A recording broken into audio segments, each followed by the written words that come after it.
Alhamdulillah kita bersyukur kepada Allah Subhanahu wa taala atas anugerah dan limpahan anugerah, kebaikan-kebaikan dan kenikmatan-kenikmatan dalam hidup ini.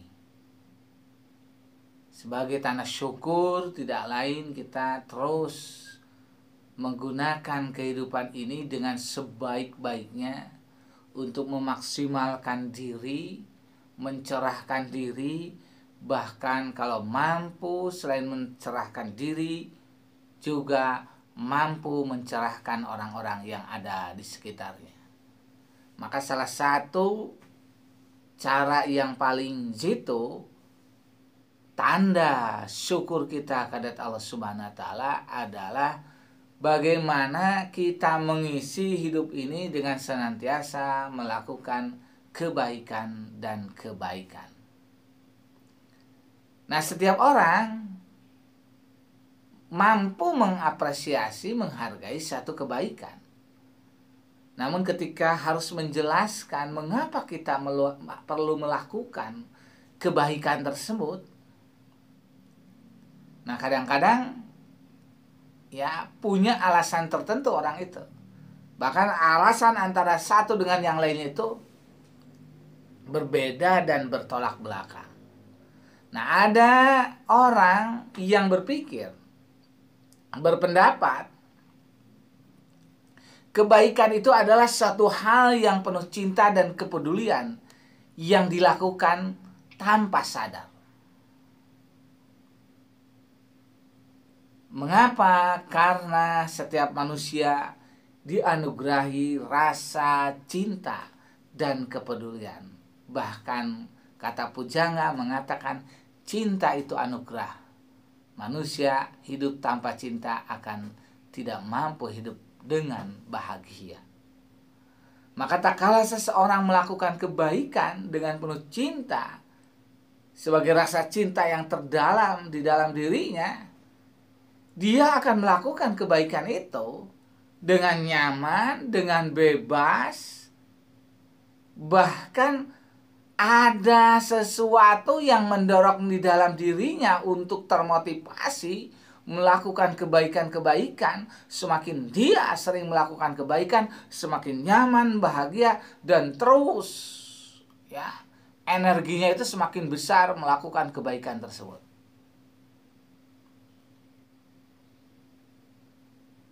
Nah, sementara yang lain, alasan yang kedua, ada yang beranggapan bahwa ketika dia melakukan kebaikan, kebaikan itu menjadi alat untuk mendapatkan manfaat dan kepopuleran.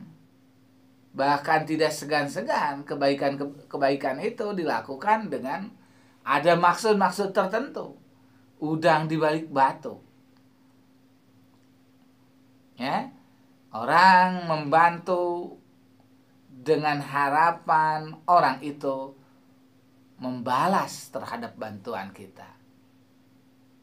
Walaupun tidak terungkap kata-katanya, di dalam hati terdetik untuk itu, dan ketika dia mendapatkan betapa nyamannya, bahkan semakin semangat melakukan kebaikan itu karena dia mendapatkan apa yang diinginkannya.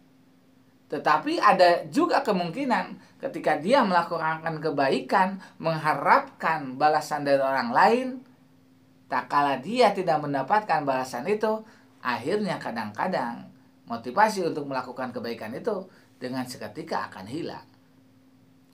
Nah, dari dua motivasi ini tentu kita sepakat. Yang pertama itulah yang kita harapkan. Walaupun memang banyak sekali penelitian, ahli-ahli psikologi mengatakan berbuat baik kepada orang lain itu benar-benar membuat bahagia. Jadi orang yang bahagia itu adalah orang yang senantiasa melakukan kebaikan, berbagi kebaikan kepada orang lain. Jadi tidak ada manusia di muka bumi ini yang mampu bahagia kecuali dia senantiasa melakukan kebaikan-kebaikan. Memutuskan untuk bermurah hati dan mampu memahami orang lain itu akan mengaktifkan di otak, ya, satu spektrum, ya, ataupun satu sisi yang mana otak ini akan terus melesat, membantu dan bahkan memberikan nutrisi agar terus melakukan kebaikan itu. Semakin banyak kita melakukan kebaikan, semakin bahagialah. Nah, bagi seorang muslim, tentu kebaikan itu bukan hanya sekedar mengharapkan kebahagiaan, bukan hanya sekedar mengharapkan apalagi balasan.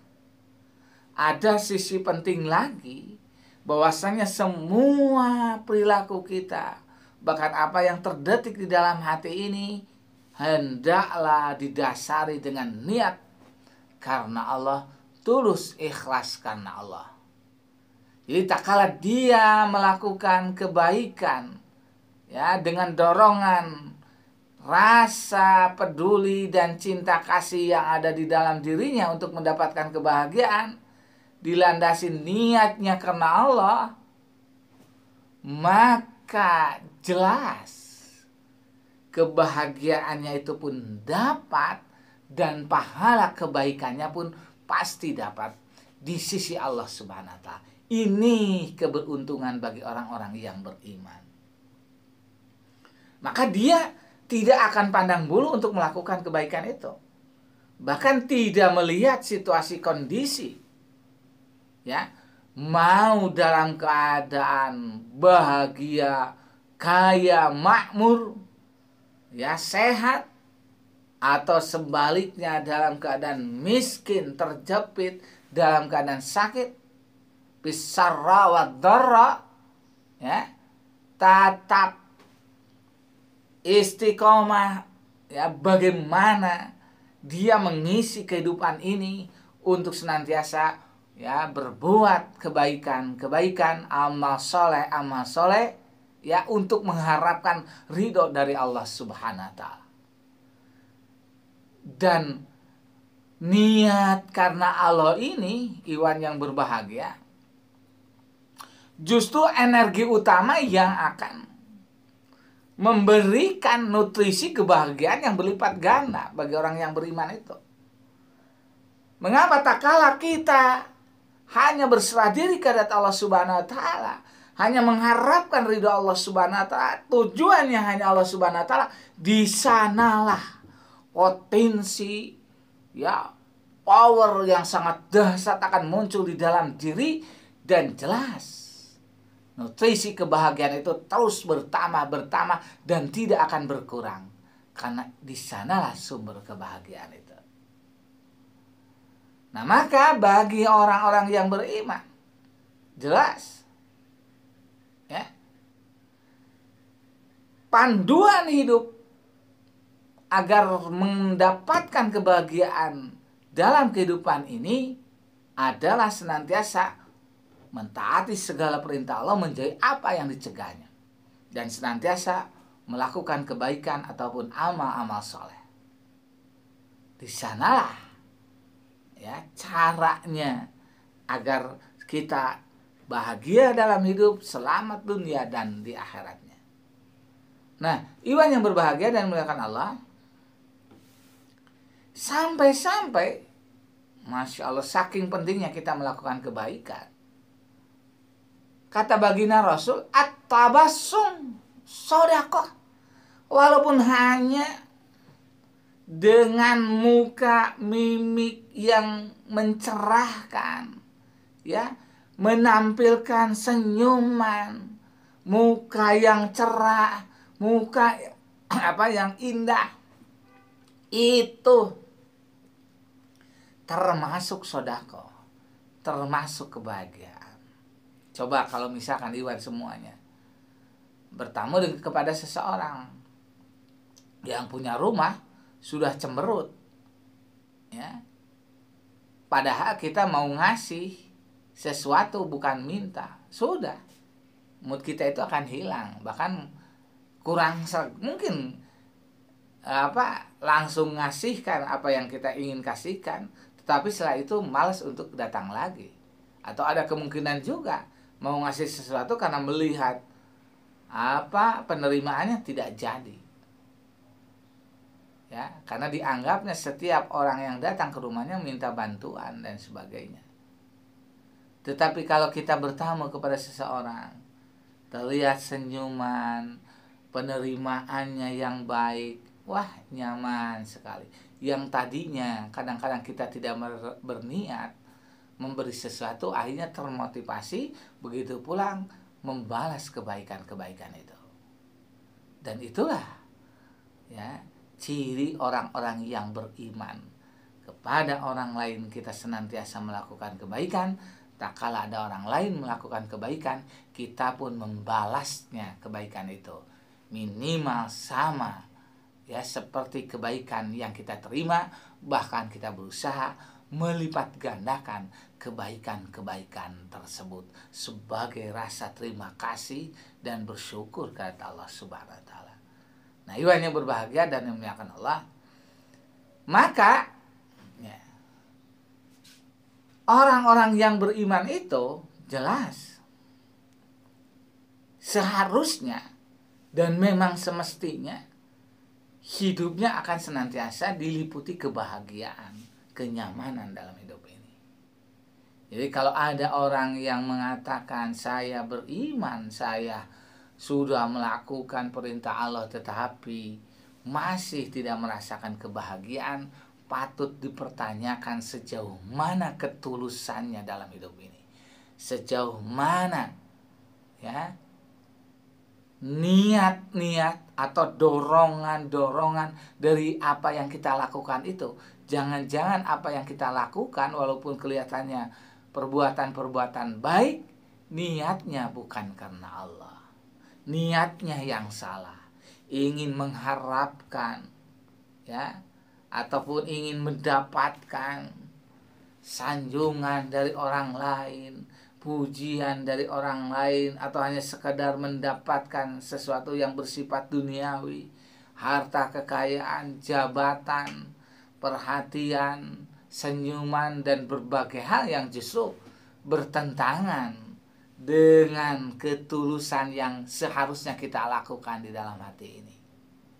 Nah, disinilah pentingnya kita ya bermuhasabah diri, ya melihat ke dalam diri ini agar hati ini jangan terkontaminasi dengan berbagai macam dorongan-dorongan, motivasi-motivasi, tujuan-tujuan, maksud-maksud selain Allah. La ilaha illallah. La ilaha illallah itu la ma'buda illallah. Tidak ada yang wajib disembah kecuali Allah. Ya. La makluba illallah, tidak ada yang dimintai pertolongan kecuali Allah. La maksuda illallah, tidak ada yang maksud kecuali Allah. Semuanya hanya mengharapkan ridho Allah Subhanahu wa taala. Ini yang pasti dijamin oleh Allah Subhanahu wa taala, mendapatkan kebahagiaan. Maka orang-orang yang soleh, para aulia Allah, para nabi, para rasul senantiasa ya melakukan ya dan memperbanyak dzikir la ilaha illallah itu ya tidak lain agar kita diingatkan la ilaha illallah, la ma'buda illallah, la maksuda illallah, la matluba illallah. Semuanya hanya mengharapkan ridho Allah. Semuanya ikhlas, semuanya tujuannya hanya Allah semata. Hidup ini hanya satu kali. Hari ini, saat ini adalah saat yang terbaik yang masih diberikan kesempatan oleh Allah Subhanahu wa taala untuk hidup. Maka mari ya saat ini juga kita meluruskan niat kita dalam kehidupan ini agar kita benar-benar ya menghadapkan wajah ini kepada Allah Subhanahu wa taala. Menghadapkan hati ini kepada Allah Subhanahu wa taala, menghadapkan jasmani rohani ini hanya semata-mata mengharapkan ridha Allah Subhanahu wa taala, menjaga hati agar senantiasa tulus ikhlas dan hanya Allah lah yang ada di dalam hati ini. Insya Allah ya, ketika kita benar-benar istiqomah, mudah-mudahan Allah memberikan pertolongan kepada kita ya untuk mendapatkan apa yang diinginkan, terutama kebahagiaan dunia dan akhirat. Insya Allah akan kita dapatkan. Mudah-mudahan tentunya ya kita semua diberikan keistiqomah oleh Allah Subhanahu wa taala untuk selalu melakukan kebaikan-kebaikan, dan niatnya, tujuannya, orientasinya tidak ada lain kecuali mengharapkan ridho Allah Subhanahu wa taala. Ilahi anta maksudi wa ridhoka matlubi. A'tini mahabbataka wa ma'rifata. Engkaulah ya Allah yang ku maksud. Engkaulah yang aku cari keriduanmu lah ya Allah. Dan hanya engkaulah yang diharapkan dalam kehidupan ini. Bahkan mudah-mudahan kita diberikan kemampuan untuk bermahabbah dan bermakrifat kepadamu ya Allah. Itu tujuan akhir dari kehidupan kita semuanya. Mudah-mudahan Allah Subhanahu wa taala memberikan hidayah dan taufik, dan kita mampu meraih apa yang diinginkan, yaitu kebahagiaan dunia dan akhirat. Amin Allah ya rabbal alamin. Allahumma a'in ala zikrika wa syukrika wa husni ibadatik wa atasimu bihabillah. Rabbana atina fid dunya hasanah wa fil akhirati hasanah wa qina adzabannar. Hasbunallah wa ni'mal wakil, ni'mal maula wa ni'man nasir. Terima kasih, mohon maaf yang sebesar-besarnya. Assalamualaikum warahmatullahi wabarakatuh.